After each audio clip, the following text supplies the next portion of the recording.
We've got Sindel and Rickles today. It's gonna get loud. Hey y'all, welcome back to the channel. If you are new, I invite you to subscribe. It does mean the world. If you have done so already or have just watched one of my videos, the same thing holds true. It really does mean the world.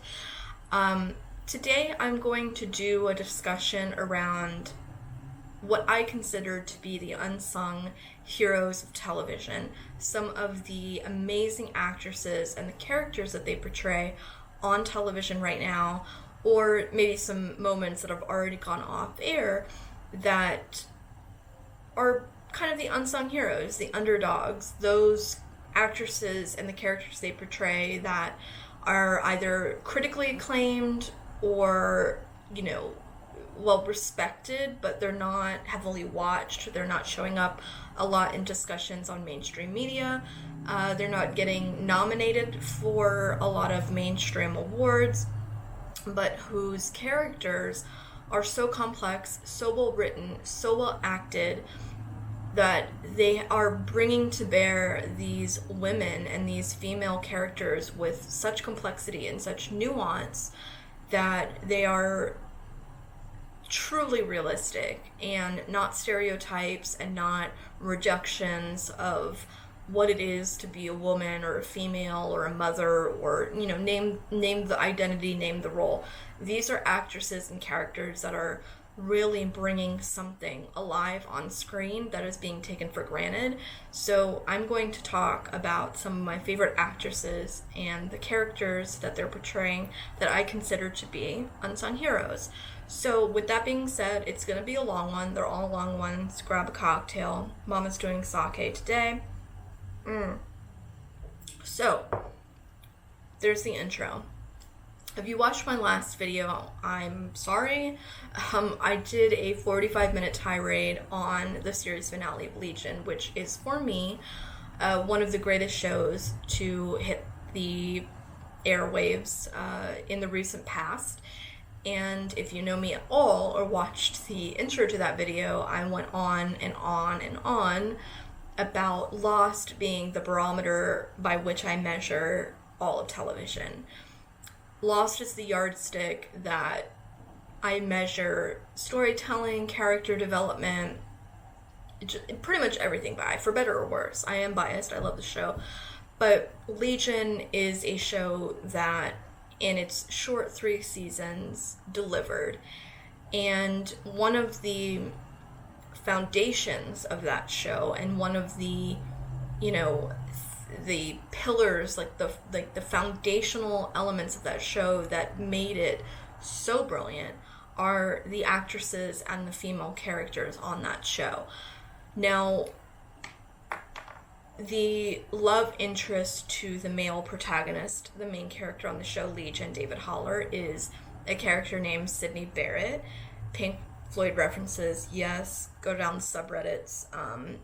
Syd Barrett, played by Rachel Keller, is one of, in my opinion, the greatest performances and just characters that I've seen on screen in the recent past. Without going down the whole Legion rabbit hole, she, again, is the love interest to the main character, the protagonist, to Legion. But the way that the character is written, and the show is created by Noah Hawley, who, this will become important when I go into one of my next actresses and characters, also developed and is the showrunner for the television screen adaptation of Fargo. So, 2 completely different animals, but he has the ability to bring complexity in his writing team to characters that they are so humanized and so, again, I'm going to use the same synonyms because I don't have a thesaurus handy, but just these people are so textured and so layered in their neuroses and their trauma and their histories and their just toxicity and love. Just everything is just bellissimo. Rachel Keller plays Syd Barrett so beautifully, and I talked about this in my Legion video. that, if no one told you were watching a comic book narrative or something based out of the Marvel Universe, you could probably go the entire first season without really thinking about this as being, spawned from comic books.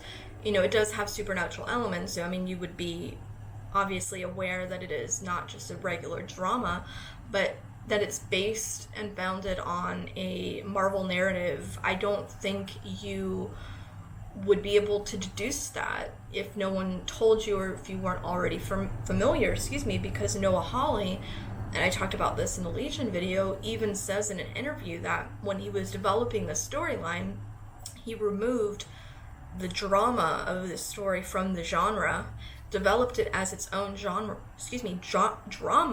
and then re-infused the genre, the comic book, back into it. And so he was able to play with things that you wouldn't normally be able to get away with in a regular television drama like Fargo, because you're dealing with supernatural elements, but he took it apart and put it back together again. In doing so, he also enabled the female characters on this show to do things and talk about things and explore things that all of us go through as women, all of us go through as females, that you couldn't do and you couldn't express without really having maybe like a narrator or really cheap, explicit kind of storytelling. Like, he was able to, with the, the allegory of, being supernatural, to imbibe these female characters with tools that allow them to express the female condition and the female experience in ways that you otherwise wouldn't have. Spoiler alert, again, my channel is not a safe space for film and TV. If you haven't already seen the shit, I'm so sorry. Sid, at the end of season 2, is essentially raped by the love of her life, Legion, aka David Haller. Not in a traditional way. You don't see him rape her. What he does is he basically erases her memory and hypnotizes her and puts her into a state in which all of the bad shit he's done to her is no longer available to her consciousness, and makes love to her while she's under his influence. And eventually, when she comes to and she realizes what has happened to her, goes on to name it, not just to herself but to him, and calls him out on it. You raped me. And the way that Noah Hawley and the showrunners and the writers dealt with that experience, and the way they used allegory to tell that story, and did it in such a way where you're not seeing like a traditional assault on screen, but all of the same trauma and just shit and ickiness and horror that comes along with sexual assault is still there, is just brilliant. And that's also a testament to Rachel Keller and the way that she brought that character to life. So kudos to Rachel Keller. We also want to talk about Amber Midthunder, who played Carrie, one of the two Carries. She is a Native American actress, so kudos to Legion for some representation. Her character was also very, very well developed insofar as, they took somebody that, was a badass and a fighter and didn't reduce her down to just being that as, a means to move the plot forward. She very much had her own identity, even though she was a quote-unquote twin to Carrie, male Carrie.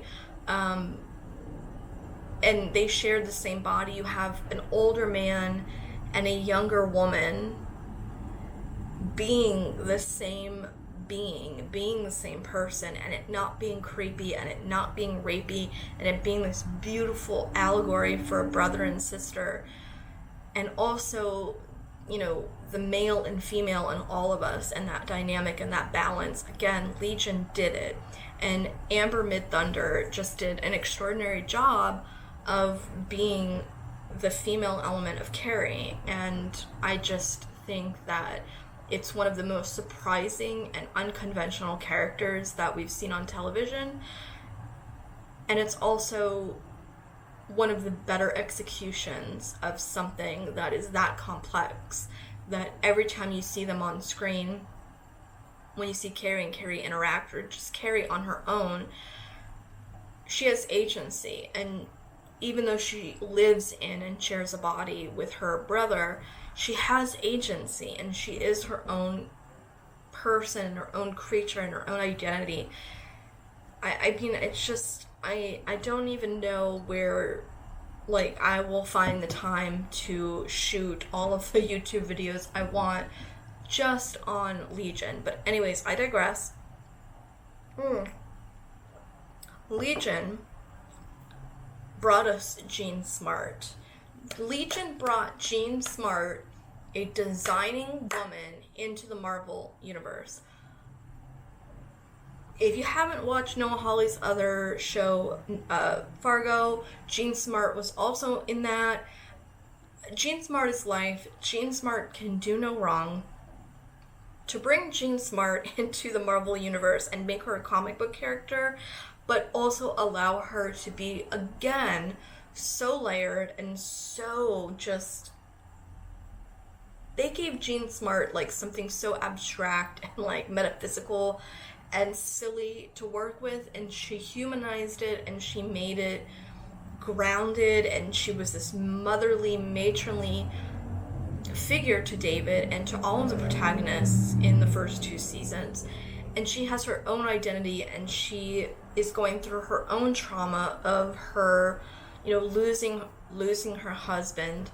And then when they bring her back in the 3rd season to be with her husband, Oliver, in the astral plane, and she's able to act as a mother, a literal mother to Sid in her second life. Again, if you haven't watched the show, none of this shit's gonna make sense. So, watch the show, but Jean fucking Smart. I mean,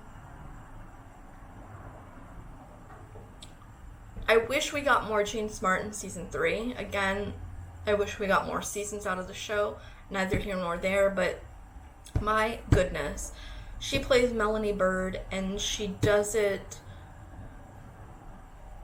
Again, they've given her, like, a comic book character to play, and she is essentially, in the Legion verse, as it were, the Professor X to the protagonist in this narrative that is the precursor to the X-Men and what is born out of this kind of timeline and, story and narrative.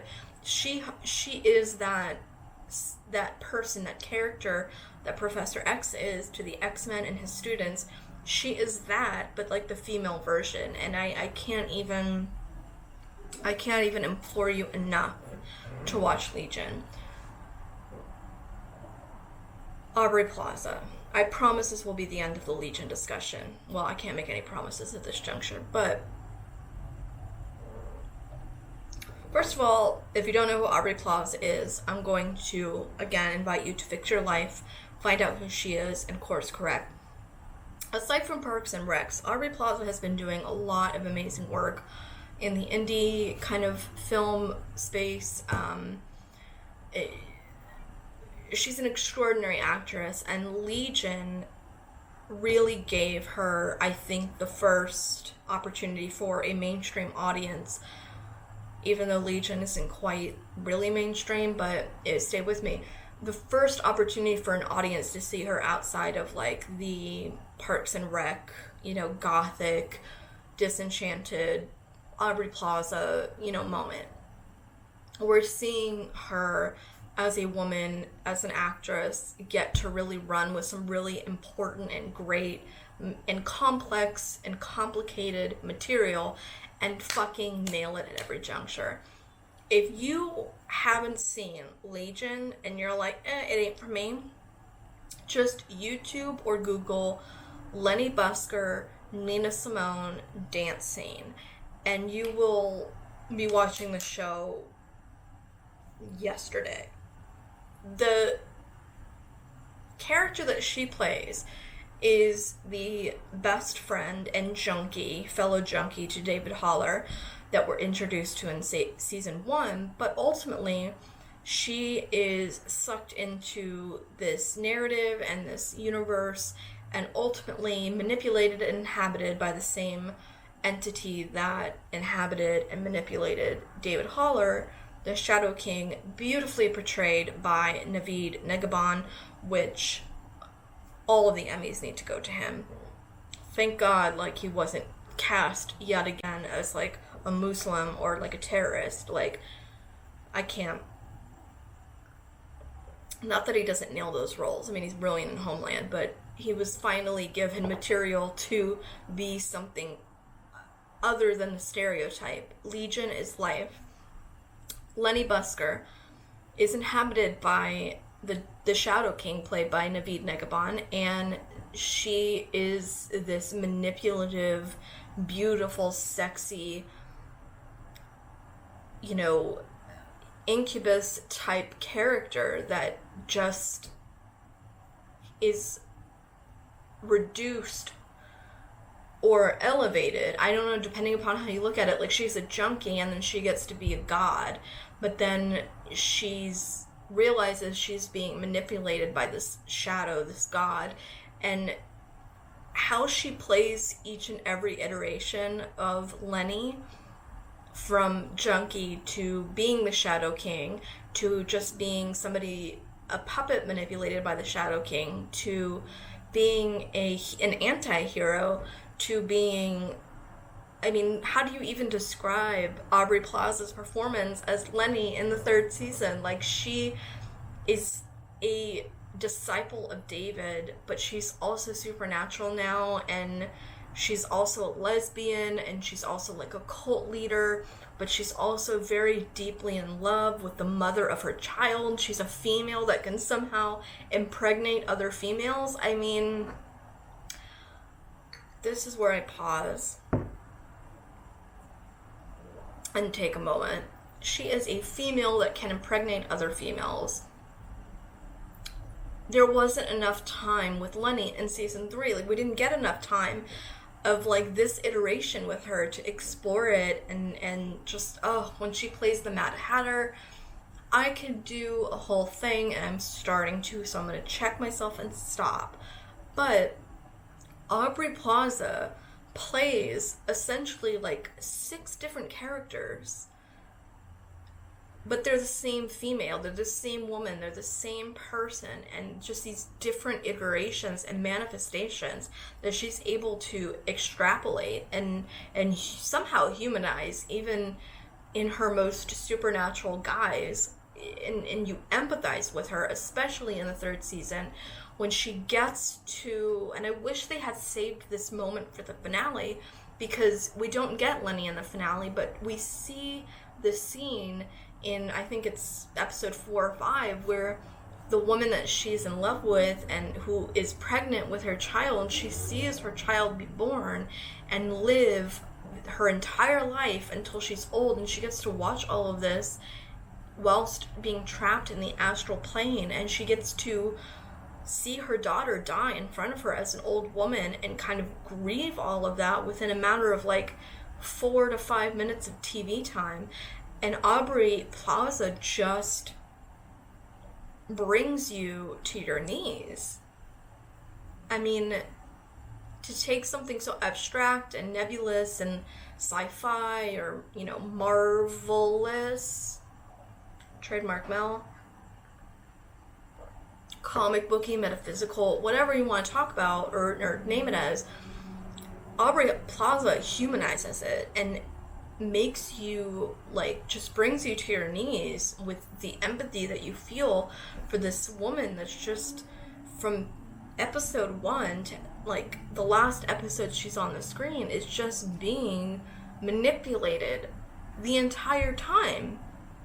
But again, kudos to the writers and to Aubrey.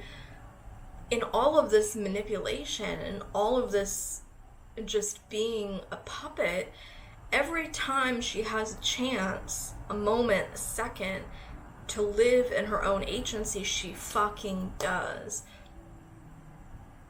And what's, again, upsetting is that I don't think Rachel Keller, Aubrey Plaza, Amber Midthunder, or Jean Smart are gonna get nominated for any Emmys. Which, okay, fine, maybe not an Emmy, but like, why is nobody talking about these characters, these actresses, and these performances? Legion tirade over. We're gonna move on to Billions. Now, I've talked about Billions in one of my videos. I think it was like the binge review where I reviewed like 80,000 things.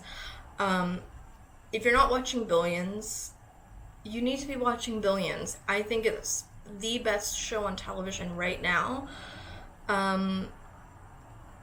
outside of Legion, meaning like that's not a metaphysical type show, right? Like it's a show that it's a drama anyone can watch. Paul Giamatti, I mean, I can't. I'll go down a rabbit hole. I talked about Maggie Stiff before in my binge review, and I think in several other videos before.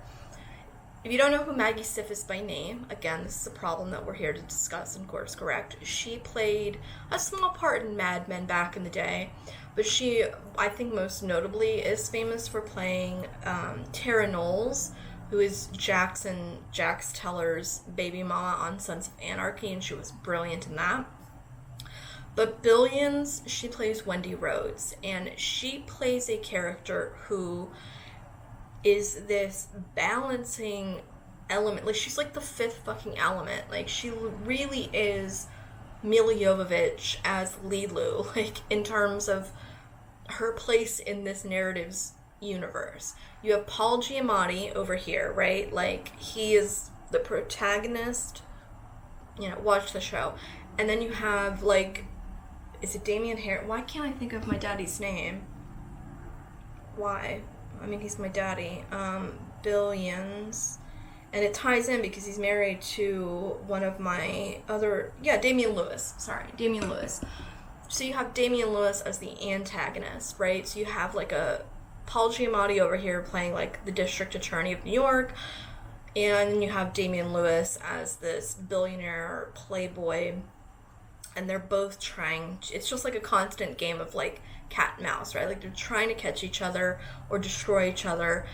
And in the middle is Paul Giamatti's wife, played by Maggie Stiff, Wendy Rhodes, whom also not only works for and with Damian Lewis at his hedge fund, but she's his best friend, confidant, and dare I say, like, romantic friend. Like, they never fuck, they never reduce her character down to that stereotype. Even when they tease it at the end of the last season's finale, they do not do what they did with Brienne of Tarth on Game of Thrones and Jaime, where they let them fuck. That was the biggest mistake, one of, that GOT made. They don't give it to you. They bring you right to the edge, and they're like, oh my god, they're gonna finally fuck. And then they don't, because it's smart. And it doesn't placate to an audience that just wants instant gratification. It's like, no, this is a complex friendship. This is a romantic friendship. And the way that Maggie Stiff played Tara Knowles in Sons of Anarchy, which could very easily have been reduced to a soap opera, which at the end of the day it was and is, but if it weren't for Maggie Stiff and oh my god, if it weren't for Maggie Stiff and Gemma Teller, played by my mother, aka really? Again, Melissa? Again? I mean, why? Why am I doing this to myself?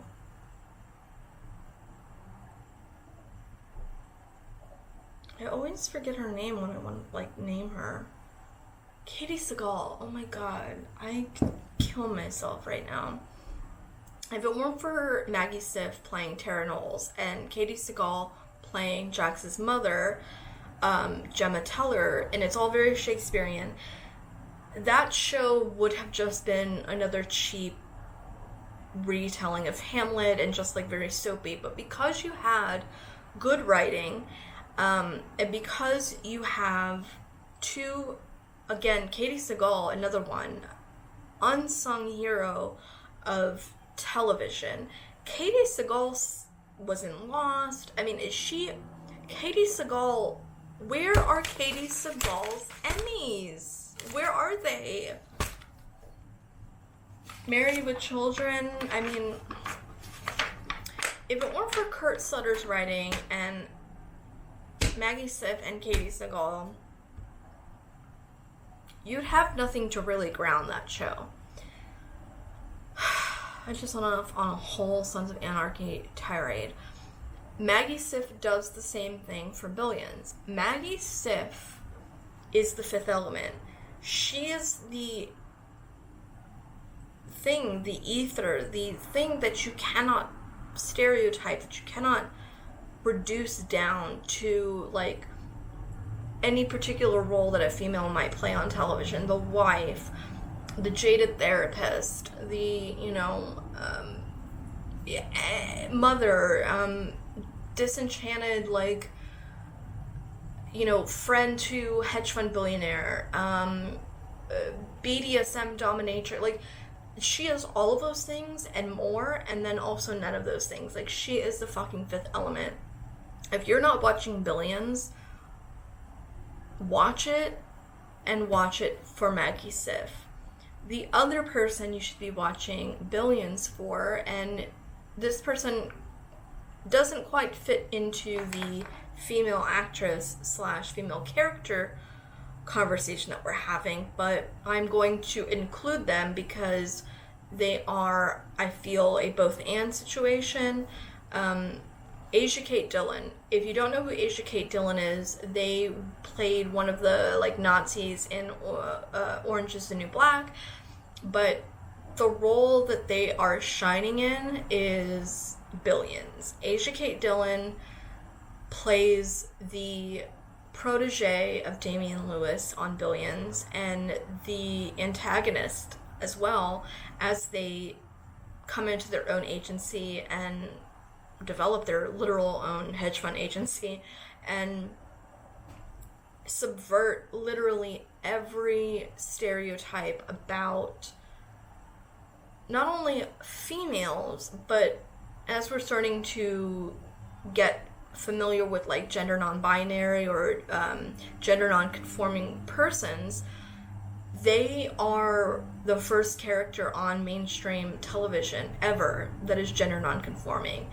And the way the show handles it and writes it, and the way that Asia Kate Dillon, they act it and bring it to life, again, it's not stereotypical, it's not cheap, it's not predictable. You should be watching Billions. A, because it's a great show, but B and C, because you have Maggie Siff and Asia Kate Dillon. So there it is. Two more folks I want to talk about. Helen Mccrory. Helen Mccrory is married in real life to Damian Lewis. Peaky Blinders is one of my favorite shows as well. It is a kind of Industrial Revolution era drama that takes place in Birmingham, England, starring Cillian Murphy. Tom Hardy was in the first 2 seasons, which Mama was not mad at. He plays like a very evil Orthodox Jew. Always here for that. There's so much sex oozing out of that show, not just from the men, but from the ladies. I get pregnant every Sunday night, and they make you wait for it, which is great with Peaky Blinders, because it's been 2 years since the last episode, or the last season. Anyways, Peaky Blinders is a drama about a family dynasty, or as they would pronounce it, a dynasty. You have a show about class, about race, about sex and gender, but more than anything, it's about a family, right? Like, it's about Polly Gray, played by Helen Mccrory, who is essentially the matriarch of this moment. The mother and father of her nieces and nephews are no longer around, and she is the matriarch, and she is the fucking boss bitch. And then you have Tommy Shelby, played by Cillian Murphy, who is the boss, as it were, the boss dick. And the show, again, is so well written. It's a BBC production, insofar as that, well, it's great, but also it does not write cheap, stereotypical female narratives. Every female on that show is given such great material to work with, especially given the time and the era that it's taking place in, with, you know, the suffragette movement, and you know, you have World War I going on, and then you have, you know, towards the end of the season, we're now season 5, you have the inception of World War II. You have all of this stuff going on, and at the center of it, you have a woman who holds the family together, who is the only person that can rival Tommy in her power. Like, no one holds the cards like Polly.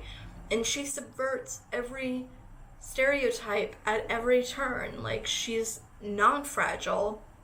She is vulnerable. She is a mother. She is a mother to her nieces and nephews, to her son, who comes into the picture later on in the show, but she is a mother to the audience. Like, she is the heartbeat of this show. She is dangerous. She's the most dangerous person on the show. More dangerous than Tommy Shelby. More intimidating, more manipulative, smarter. Just and empathetic and progressive and not racist, and just what Helen Mccrory brings to Polly Gray is something that you can't quite put your finger on, but it's this,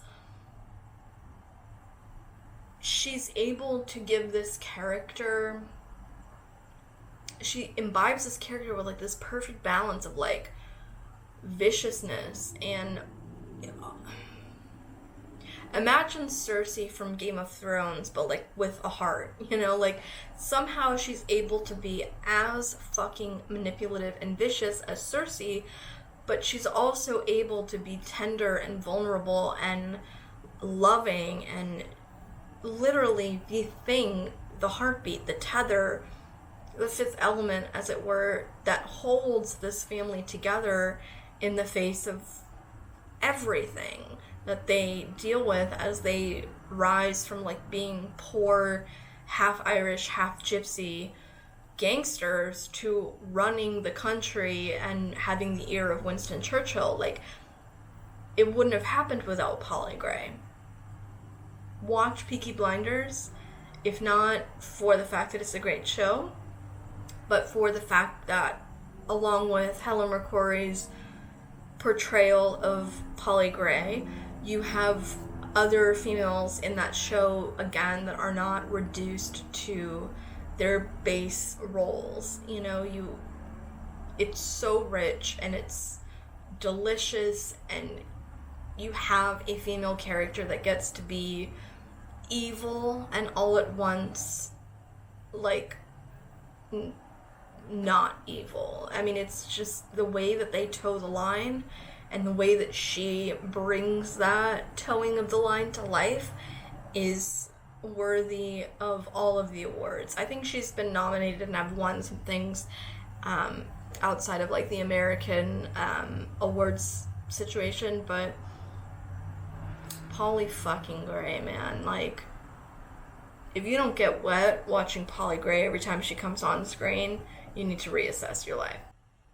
Okay, so long story long, watch Peaky Blinders, if for no other reason than for Helen Mccrory's performance, but also every female character in that show subverts the stereotypes at every turn, especially for the time that this particular period piece takes place.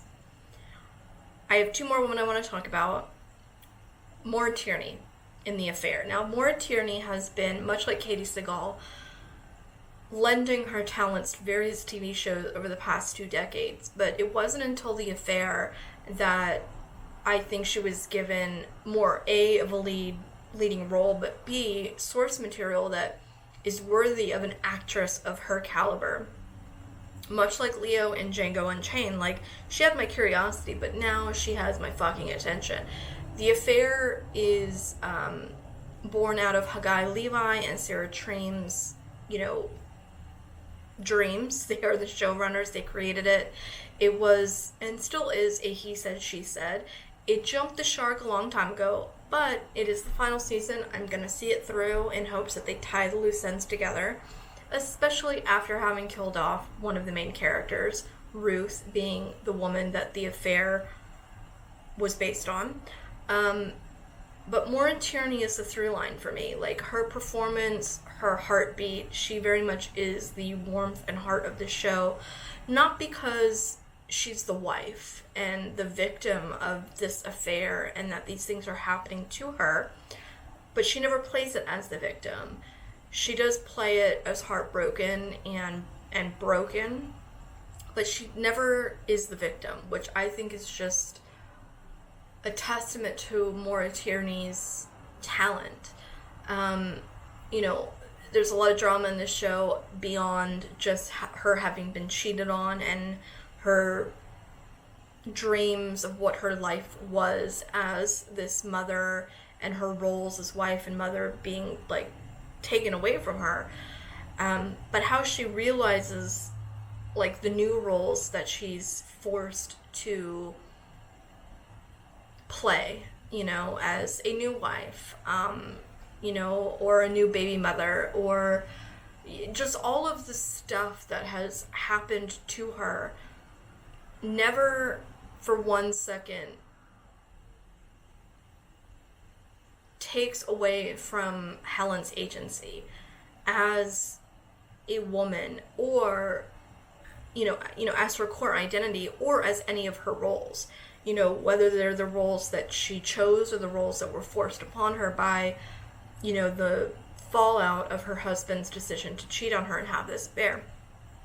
But Maura Tierney brings something to this character that is absolutely incredible, insofar as you have what would ultimately be a victim story, right?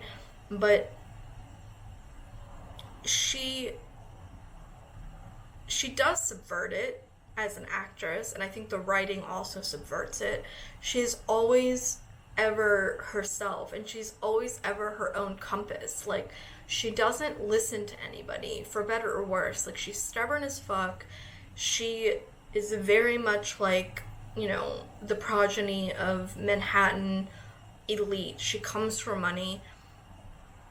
So she's very much that person, but she's also very much just a woman who had a life designed for herself that was swept out from underneath her. She just wanted to love the man of her dreams and raise this family, and that was taken away from her.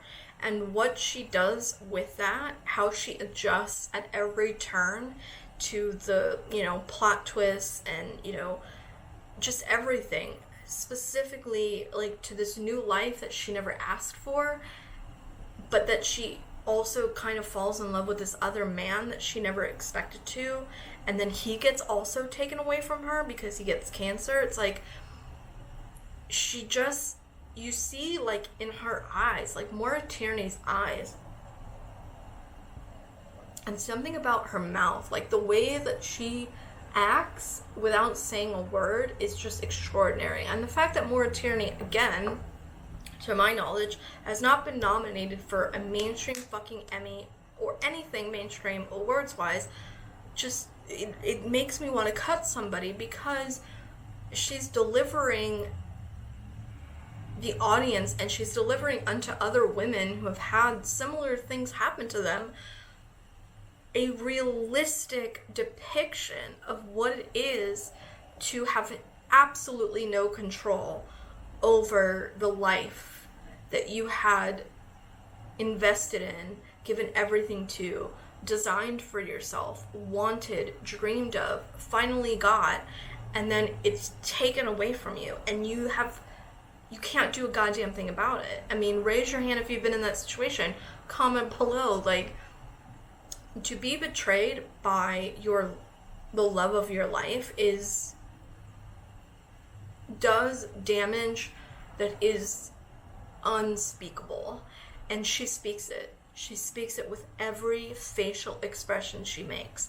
So, if you want to watch a great show, and it still is a great show, it's some of the better television that's out there, watch The Affair. But again, if you watch it for no other reason, it should be because you're watching it for Maura Tierney's performance. So, cheers to Maura Tierney, because you take my breath away every single time you're on the screen. So, cheers.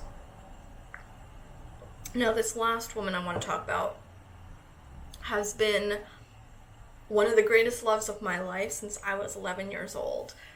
When I first saw Kirsten Dunst on the screen was in 1994, when I went to the opening night showing of Interview with a Vampire with my mom and her friends.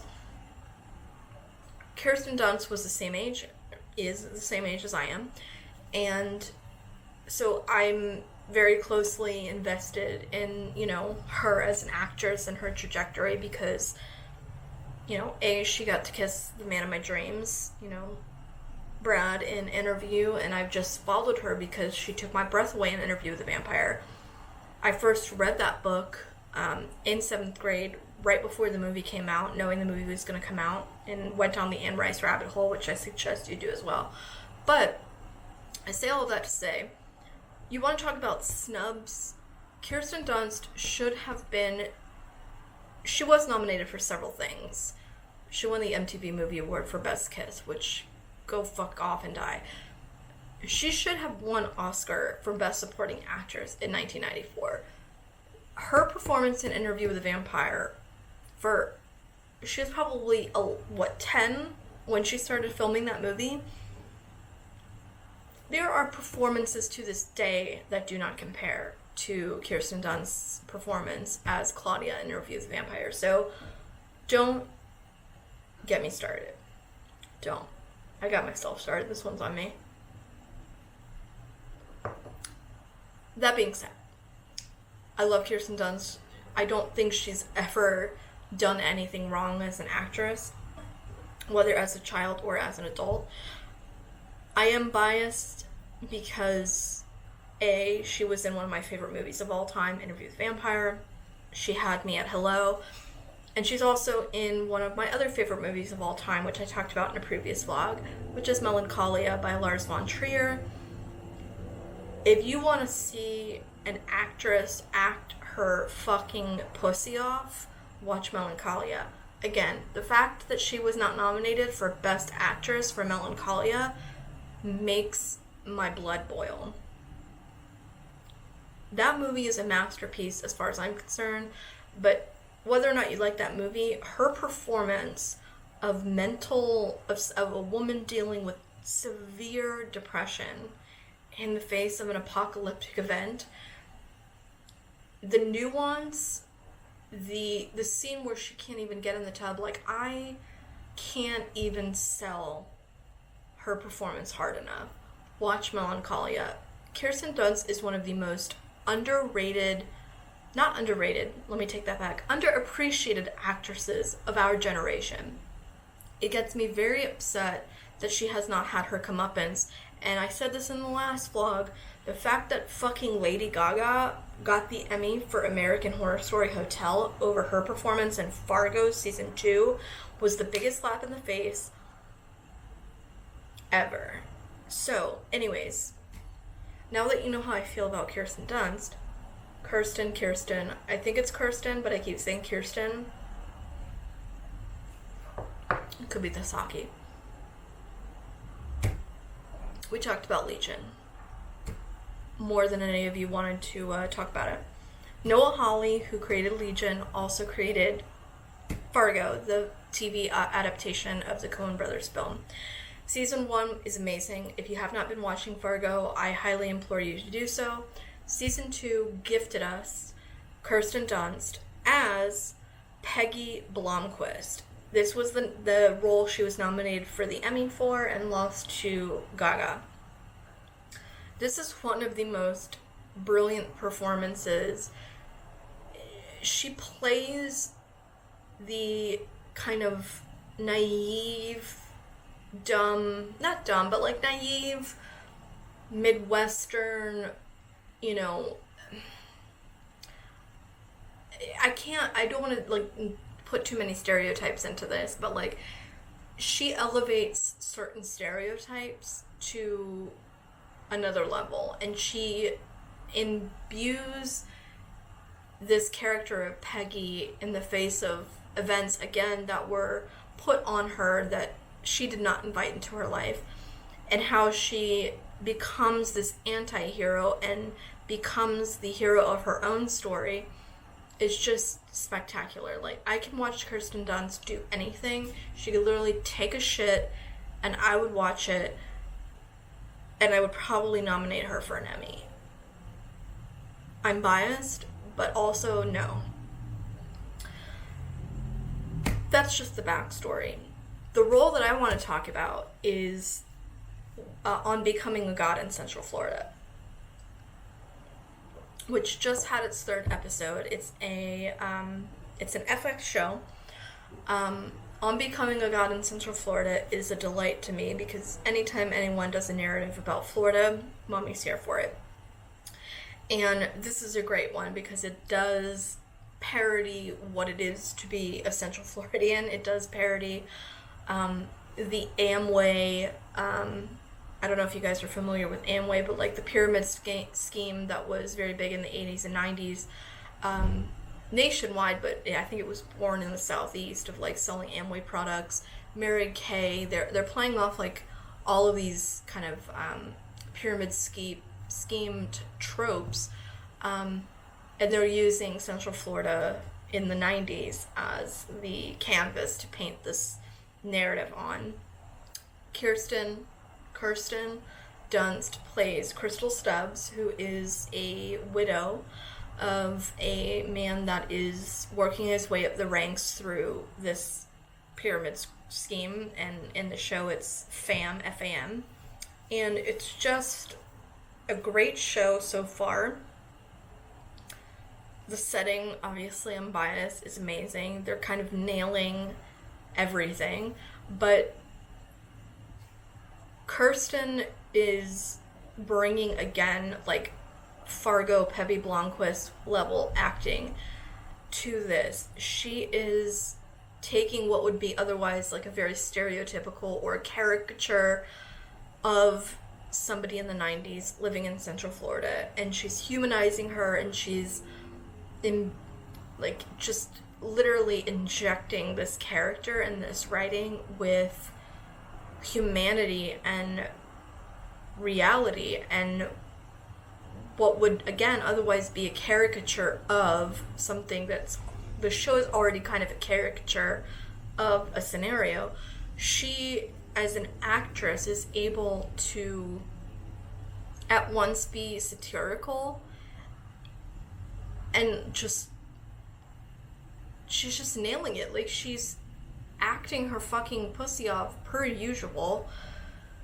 She is taking this blonde, former pageant, bleached, teased, banana clipped Central Floridian bitch, and she's taking her as a wife and a mother and somebody that would, again, just be a victim of circumstance, and turning the whole dynamic on its head.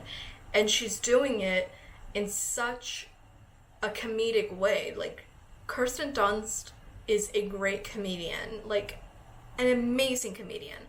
Like, her timing and the way that, just like the way like her face will fall in certain moments is fucking hilarious, and just not cheap and not like slapstick. Like, she's amazing, and I'm so excited to see like where this show goes, and I really hope that when this is all said and done, she gets an Emmy because she deserves one. She deserves an Oscar too.